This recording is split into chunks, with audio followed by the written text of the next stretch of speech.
Hi hello friends, kitchen queen या मराठी चॅनलमध्ये मी प्रतिभा तुमच्या सर्वांचं मनापासून स्वागत करते।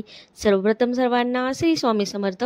स्वामी महाराज तुमच्या मनातील सर्व चांगल्या इच्छा पूर्ण करोत आणि आजचा दिवस तुम्हाला खूप छान आनंदात जाऊत अशी स्वामींच्या चरणी प्रार्थना करून व्हिडिओला स्टार्ट करते। या पद्धतीने तुम्ही शेंगदाणे आणि खोबरे आणि तिळाची चटणी करून पहा, इतकी टेस्टी आणि अप्रतिम अशी होते। एकदा नक्की रेसिपी ट्राय करा। इथे साहित्य तुम्ही पाहून घेऊ शकता सगळेजण। इथे एक वाटी शेंगदाणे घेतलेले, अगदी थोडेसे खोबऱ्याचे काप घेतलेले, सुकं खोबरं असतं ना ते घेतलेले आहे। 2 चमचे तीळ घेतलेले आहेत, लाल तिखट घेतलेले आहेत, सुक्या लाल मिरच्या घेतलेल्या आहेत, लसणाच्या पाकळ्या घेतलेल्या आहेत आणि चवीनुसार मीठ घेतलेलं आहे। चला आपण रेसिपीला स्टार्ट करूयात। इथे मिक्सरचा जार घेतलेला आहे ना, त्यामध्ये स्टार्टिंगला आपल्याला जे खोबऱ्याचे काप घेतलेले आहेत ना ते काप त्यामध्ये टाकायचे आहेत। अगदी पटकिनी बनवून तयार होते, चवीला तर इतकी भारी लागते ना। तीच जर भाजी खाऊन तुम्ही बोर झाला असेल ना तर ही चटणी नक्की करून पहा। इथे स्टार्टिंगला खोबरं आणि तीळ टाकायचं आहे आणि नंतर त्याच्यामध्ये लसूण आहेत ना, लसणाच्या 8-9 पाकळ्या असतील आणि सुक्या लाल मिरचीचे काप आहेत आणि अगदी थोडंसं अर्धा चमचा तेल टाकायचं आहे।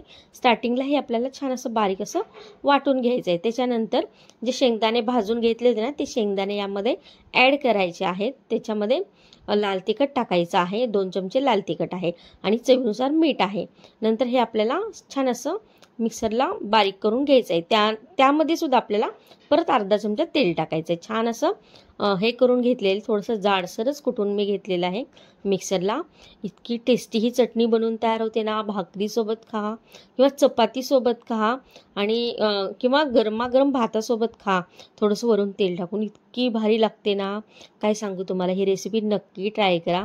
टेस्टी आणि अप्रतिम अशी ही चटणी बनवून तयार होते, तोंडाला चव येईल अशी ही रेसिपी आहे।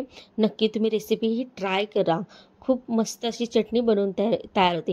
अगदी पाहता क्षणी तोंडाला पाणी येईल अशी आपली चमचमीत अशी शेंगदाणे, खोबरे आणि तिळाची चटणी बनून तयार आहे। एकदा नक्की रेसिपी ट्राय करा। पाहू शकता तुम्ही काय सुंदर आणि अप्रतिम असा रंग आलेला आहे। अगदी गरमागरम भाकरीसोबत ही चटणी खावा, चव विसरणार नाही अशी ही चव आहे।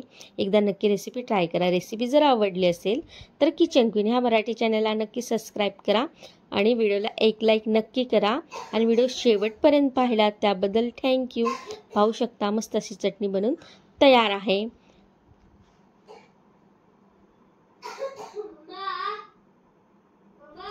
मस्त टेस्टी अशी शेंगदाणे आणि खोबऱ्याची आणि तिळाची चटणी बनून तयार आहे। थँक्यू।